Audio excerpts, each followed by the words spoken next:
manifestar e se levantar e deixar uma palavra, tinha liberdade. E naquele dia, o nosso Cristo, filho do carpinteiro José, ele se levanta e ele vem, abre a Escritura, e ele lê uma palavra que havia sido escrita pelo profeta Isaías.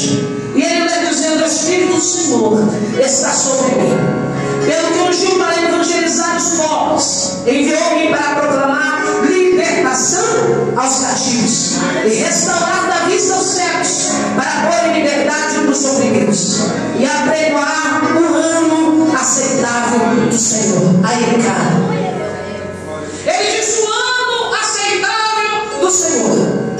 Quando nós partimos para dentro da lei judaica, nós começamos a entender, igreja, que havia um ano, que era um ano que o povo esperava com grande ansiedade e expectativa. O povo aguardava dizendo: que chegue este ano aceitável, que chegue o ano favorável, que chegue rápido o ano da libertação, o ano onde as portas das prisões se abrirão. E esse era conhecido como o ano do jubileu. Era o ano onde os cativos, missionários, evangelistas e cooperadores, eles tinham a palavra de liberdade. Aqueles que estavam presos, ainda que tivessem cometido algum delito, ainda que estivessem ali punidos por centenas e centenas de dias, aquele ali era levado a ter a liberdade. Porque o ano de jubileu era o ano da justiça social, era o ano da libertação dos escravos, era o ano das portas das prisões se abrirem, era o ano da dívida de quem tinha muitas e muitas dívidas ser pagas, era o ano onde aquela pessoa que plantou, mas não deu uma boa colheita, agora o governo político da época tomou aquele terreno do seu dono, do seu verdadeiro dono, e agora reteu, e aqueles ficaram agora escravos dos senhores,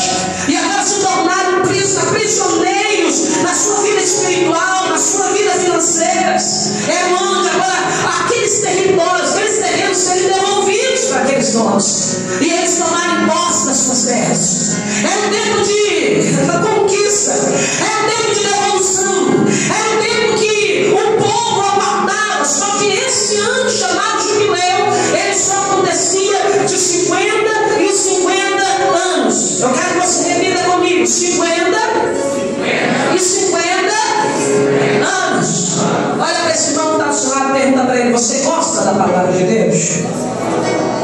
Você tem prazer na palavra de Deus? Fala para ela assim, fala para ele: então segura aí, porque vem uma revelação forte do seu casa. Quem gosta de dar uma glória a Deus?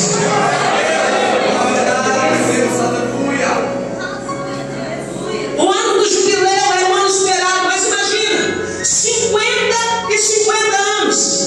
Pessoas aguardavam o missionário, pessoas